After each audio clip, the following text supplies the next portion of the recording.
साथियों, जय हिंद, नमस्कार, नमस्ते। फ्यूचर कोचिंग क्लासेज के इस ऑनलाइन यूट्यूब चैनल पर आप सभी का एक बार पुनः हार्दिक स्वागत है। जैसा कि आज हम आप सभी के बीच एक महत्वपूर्ण बिंदु जो संधि की सीरीज चल रही थी उसी का एक बेहद इम्पॉर्टेंट बिंदु, या ये कह दें हम कि स्वर संधि का एक प्रकार वृद्धि स्वर संधि आप सभी के बीच साझा करने वाले हैं। और इस वृद्धि संधि से संबंधित इनके जो कॉन्सेप्ट हैं, इनके जो नियम हैं, कैसे ये नियम बने और कैसे वृद्धि संधि हो जाती है, इन सब सारी चीज़ों पर हम विस्तार से वार्ता करेंगे। बस आपको इतना सा काम करना है कि इस वीडियो के अंत तक आपको एकदम मनोयोग से बने रहना है और इस सेशन का आनंद लेना है। तो आइए शुरू करते हैं। वृद्धि स्वर संधि टॉपिक है वृद्धि स्वर संधि। वृद्धि स्वर संधि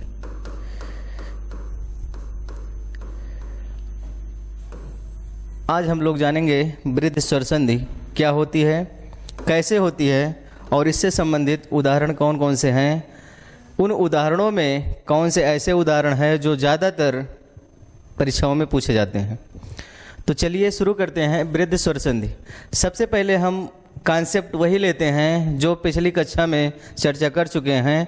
कॉन्सेप्ट में इस तरह से समझते हैं, हम लोग ये पढ़ लिए थे कि जो मूल स्वर हैं वो कितने हैं, 11। उन 11 स्वरों में हर्ष आ हो गया, दीर्घ आ हो गया, हर्ष ई, दीर्घ ई, हर्षु, दीर्घ उ, री, ए, ऐ, ओ, औ। ये मूल स्वर हैं। इन्हीं मूल स्वरों को ध्यान में रखकर हम लोग संधि के कुछ कॉन्सेप्ट समझ लिए थे। आज उसी क्रम को आगे बढ़ाते हुए हम समझते हैं वृद्धि स्वर संधि क्या होती है, कैसे होती है। तो इसके पिछले कक्षा में हम लोग गुण स्वर संधि के बारे में पढ़े थे और गुण स्वर संधि के नियम में यह बात स्पष्ट हो गई थी कि ह्रस्व आ और दीर्घ आ के बाद, ह्रस्व आ और दीर्घ आ के बाद यदि ह्रस्व ई दीर्घ ई का योग हो रहा था तो बन रहा था ए। ये गुण संधि के नियम में था। फिर एक कॉन्सेप्ट, एक कंडीशन ये बन रही थी कि ह्रस्व आ और दीर्घ आ के बाद ह्रस्व उ अथवा दीर्घ उ आता था तो जिस वर्ण का निर्माण होता था वो था ओ। यानी कि ए और ओ ये दोनों वर्ण गुण कहे जाते हैं और इन्हीं दोनों वर्णों के माध्यम से हम गुण संधि पढ़ रहे थे। क्या था कि ह्रस्व अथवा दीर्घ आ के बाद ह्रस्वी अथवा दीर्घ ई आए, ह्रस्व अथवा दीर्घ उ आए या री आए तो दोनों के मेल से क्रमशः ए ओ अर हो जाता था। ऐसा हम लोग गुण संधि में पढ़े थे। अब देखिए ए और ओ हो जाता था, लेकिन वृद्धि संधि में क्या होगा साथियों। वृद्धि संधि में आपको जानना है कि इस ह्रस्व आ और दीर्घ आ का मेल, ह्रस्व आ और दीर्घ आ का मेल, इससे ह्रस्वी दीर्घी, ह्रस्व दीर्घु और री से होने पर ए ओ अर बन रहा था। लेकिन ह्रस्व आ और दीर्घ आ के बाद जब ए और ऐ का मेल होगा, ह्रस्व आ अथवा दीर्घ आ के बाद ए अथवा ऐ का मेल होगा तो क्या बनेगा, ऐ बनेगा। क्या बनेगा, ऐ बनेगा। कब बनेगा, जब ह्रस्व आ अथवा दीर्घ आ का मेल ए अथवा ऐ से होगा तो बनेगा ऐ। और दूसरी कंडीशन में यदि ह्रस्व आ अथवा दीर्घ आ के बाद ओ अथवा औ आए, क्या आए? ओ अथवा औ आए तो दोनों के मेल से औ बनेगा। दोनों के मेल से क्या बनेगा? औ बनेगा। इन्हीं को हम वृद्ध संधि कहते हैं। और इसी से आपकी परिभाषा निकल के आ जाएगी कि ह्रस्व आ अथवा दीर्घ आ के बाद यदि ए अथवा ऐ आए, ओ अथवा औ आए तो क्रमशः ऐ और औ हो जाता है। ये वृद्ध संधि कहलाएगी। एक कॉन्सेप्ट तो यहाँ हो गया। और दूसरे कॉन्सेप्ट में इस तरह जान लीजिए कि देखिए गुण संधि में क्या होता था? ए बनता था और ओ बनता था। कंडीशन वही थी कि ह्रस्व अथवा दीर्घ आ के बाद यदि ई आए तो ए बनता था, उ आए तो ओ बनता था। री का भी अर हो जाता था। अब यहाँ ए हो रहा है, ए पे हम इस तरह से मात्रा लगाते हैं और ओ पे इस तरह से मात्रा लगाते हैं। लेकिन जब इससे ये वृद्ध संधि में क्या हो जा रहा है कि एक मात्रा से ऐ की जब मात्रा लगाई जाती है तो मात्राओं की संख्या 2 हो जाती है या बढ़ जाती है। उसी बढ़ने को हम वृद्धि कह रहे हैं। एक मात्रा से 2 मात्रा हो जाना औ के रूप में हो जाएगा। यहाँ एक मात्रा है तो यहाँ आपका 2 मात्रा हो जाएगा। यानी कि एक मात्रा से फिर एक मात्रा और बढ़ जाना या एक मात्रा की वृद्धि हो जाना वृद्ध संधि में आएगा। इसी को हम वृद्ध संधि कहते हैं।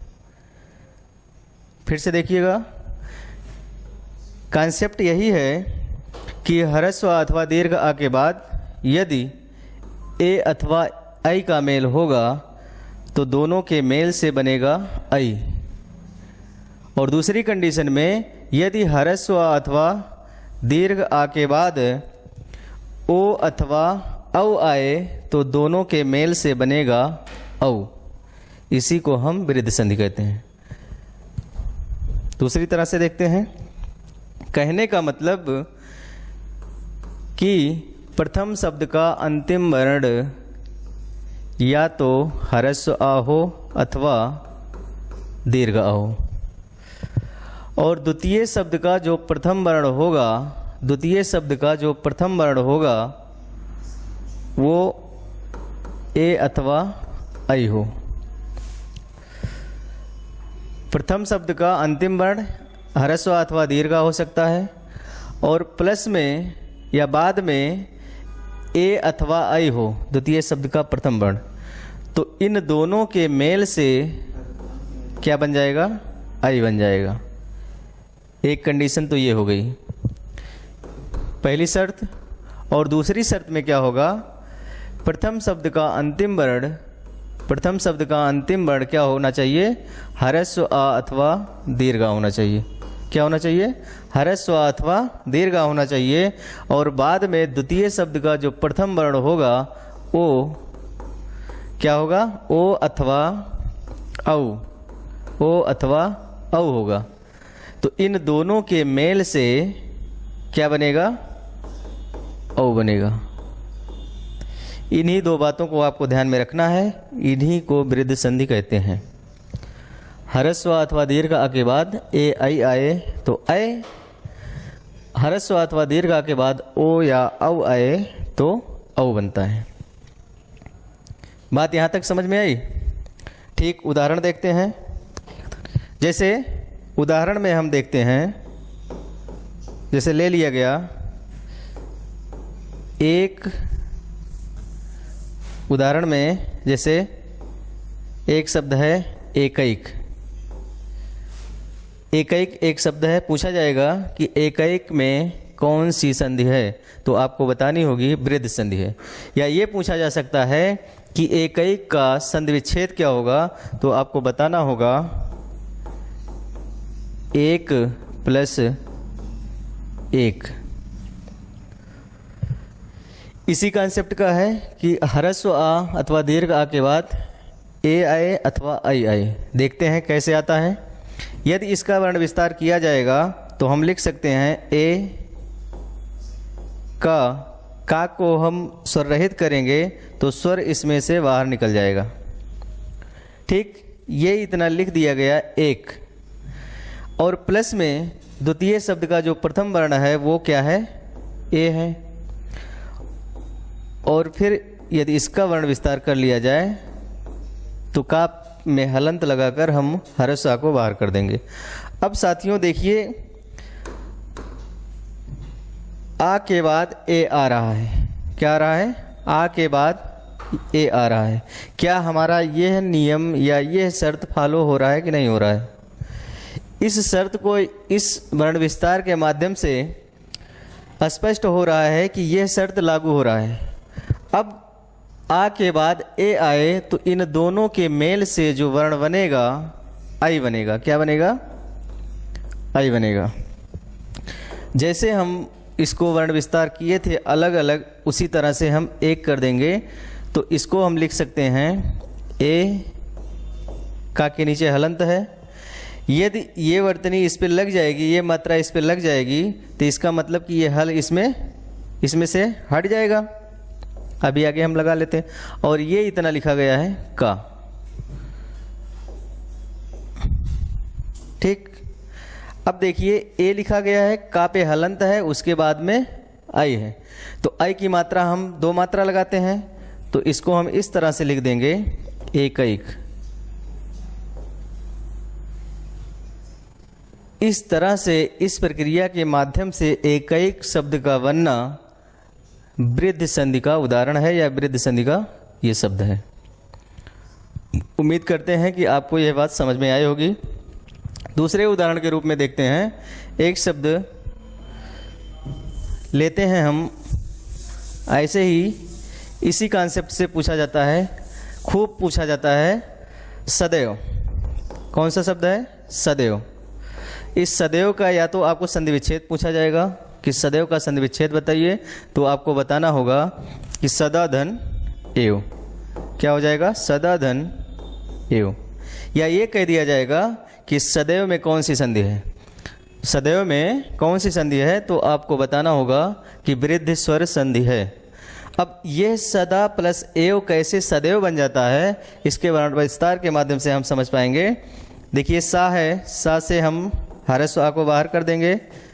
फिर दा है, दा में दीर्घ आ है, दीर्घ आ को हम बाहर कर देंगे। प्लस में लगा देंगे ये, और द्वितीय शब्द का जो प्रथम वर्ण है ए, उसको लिख देंगे। वा से हलंत लगाकर हम स्वर को बाहर कर देंगे।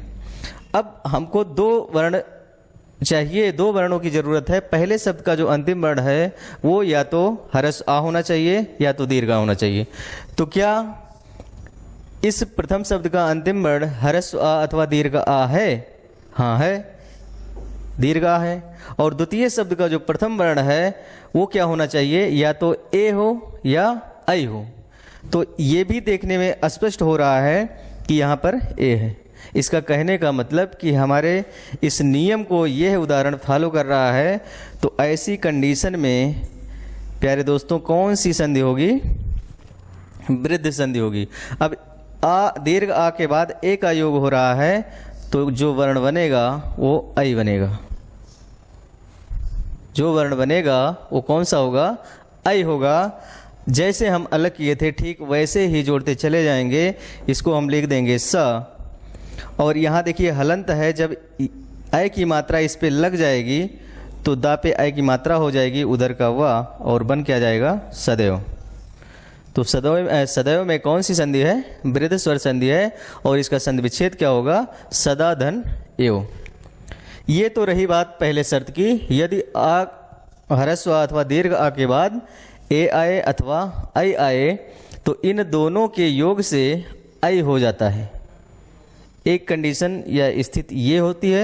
और दूसरी कंडीशन में हम देखते हैं कि ह्रस्व अथवा दीर्घ आ के बाद यदि ओ अथवा औ का योग हो रहा है तो दोनों के मेल से क्या बन जाएगा, दोनों के मेल से औ हो जाता है। उदाहरण के रूप में देखते हैं, जैसे महाधन औषध, जैसे महाधन औषध, महाधन औषध, महाधन औषध। और बनेगा क्या? महाऔषध बनेगा। अब इस दूसरी शर्त में हमको यह चाहिए, दो वर्ण की जो जरूरत होगी वो ह्रस्व अथवा दीर्घ आ के बाद या तो ओ आए अथवा औ आए। शर्त या नियम तो यही कह रहा है ना कि ह्रस्व अथवा दीर्घ आ के बाद या तो ओ आए या औ आए, और इन दोनों के मेल से जो वर्ण बनेगा औ बनेगा। इस महा प्लस औसत का जब वर्ण विस्तार किया जाएगा साथियों, तो ये माँ हो जाएगा। माँ से हम ह्रस्व आ को बाहर कर देंगे, हा है हा पे हलंत लगाएंगे तो दीर्घ आ बाहर हो जाएगा। प्लस है, प्लस लगा देंगे, और द्वितीय शब्द का जो प्रथम वर्ण है औ है, और ठीक इधर का हम वर्ण विस्तार नहीं करेंगे, यहाँ नहीं कर रहे हैं क्योंकि उसकी ज़रूरत नहीं है। हमको द्वितीय शब्द का प्रथम वर्ण ही चाहिए, तो ये प्रथम वर्ण मिल जा रहा है। जो संधि होगी मेरे दोस्तों, जो संधि होगी वो यहाँ होगी।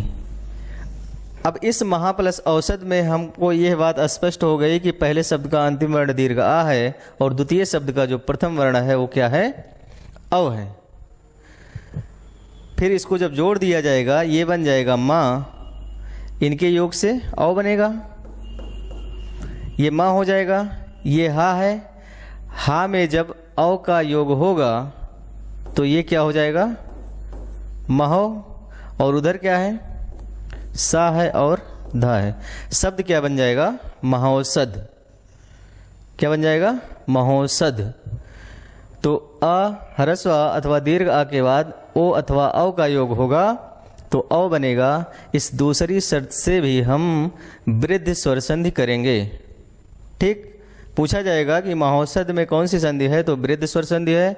महौषध का संधि विच्छेद क्या होगा, तो आपको बताना होगा कि महा प्लस औषध बराबर महौषध बनेगा।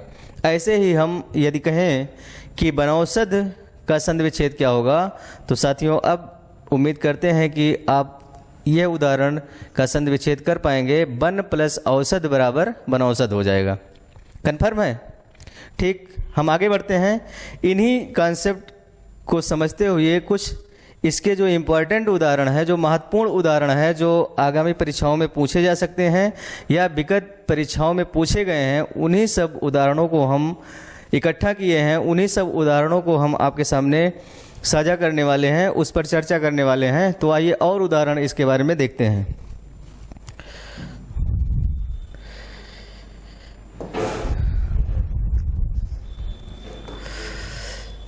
वृद्धि संधि के अन्य उदाहरण। इन उदाहरणों को देखकर सबसे पहले आपके दिमाग में यह बात आ जानी चाहिए कि वृद्धि संधि में क्या होता है, कैसे होता है। तो एक बार इसकी परिभाषा पर हम आप लोगों की नज़र डालते हैं। वृद्धि स्वर संधि में क्या होगा? ह्रस्व अथवा दीर्घ आ के बाद ए ऐ का योग होगा तो ऐ बनेगा, और यदि ह्रस्व अथवा दीर्घ आ के बाद ओ अथवा औ का योग होगा तो औ बनेगा। ऐ और औ ये वृद्ध संधि के रूप में पहचाने जाते हैं। इन्हीं दो वर्णों को आपको ध्यान में रखना है। उसी से संबंधित ये सारे उदाहरण हैं। इस पर देखते हैं इसका संधि विच्छेद जो दिया गया है। इस संधि विच्छेद के माध्यम से शब्द वो क्या बनेगा।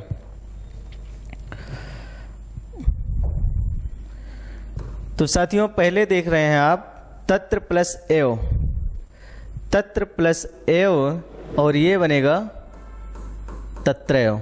क्या बनेगा? तत्रैव। तत्र प्लस एव बराबर तत्रैव बनेगा।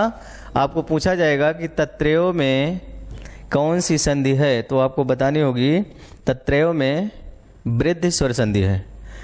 ऐसे दिन प्लस एक, दिन और एक मिलकर क्या बन जाएगा? दिनैक बन जाएगा। क्या बन जाएगा? दिनैक बन जाएगा। कैसे बन जाएगा इस पर हम चर्चा अभी पूर्व में कर चुके हैं। एक मिनट,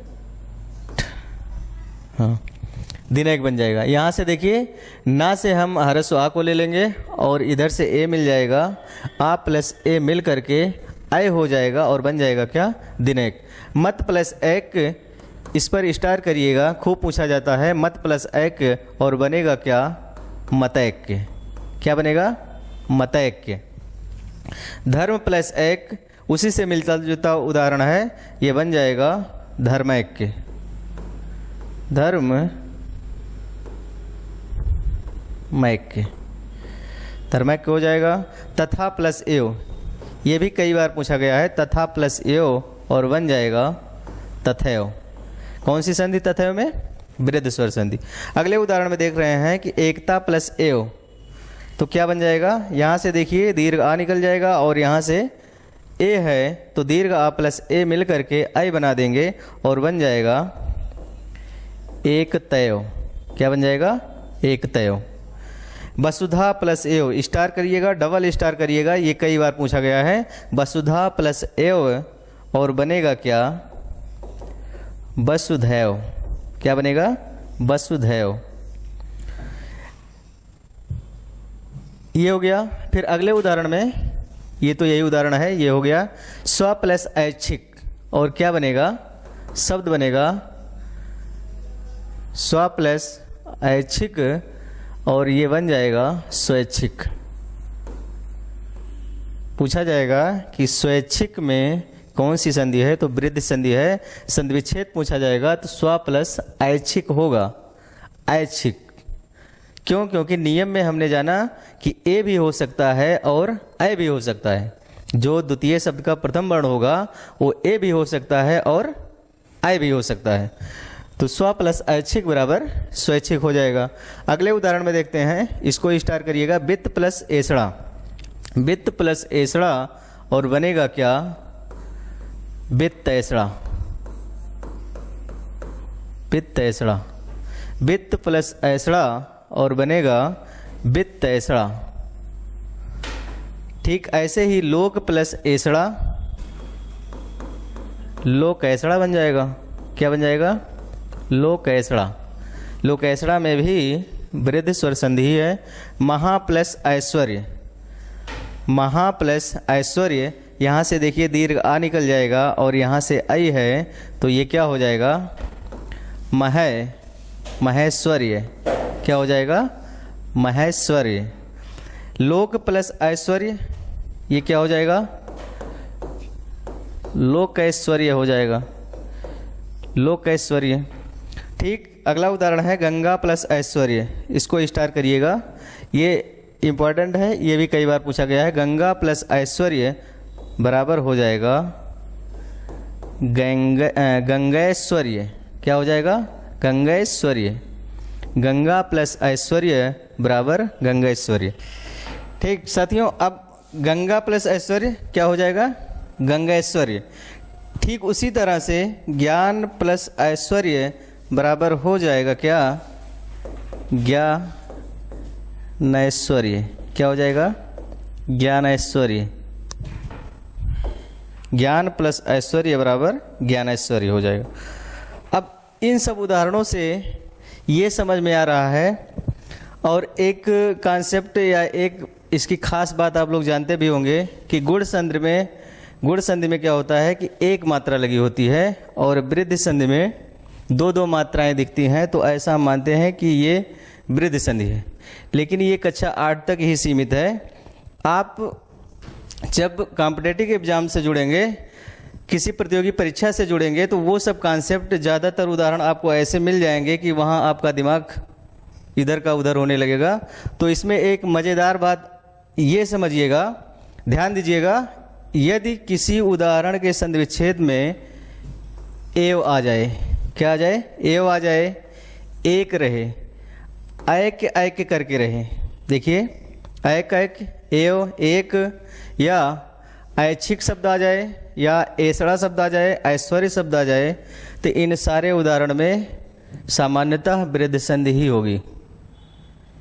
तो इस तरह से ये सारे उदाहरण वृद्ध संधि से संबंधित है। इन्हीं उदाहरणों के साथ हम और कुछ उदाहरण देखते हैं।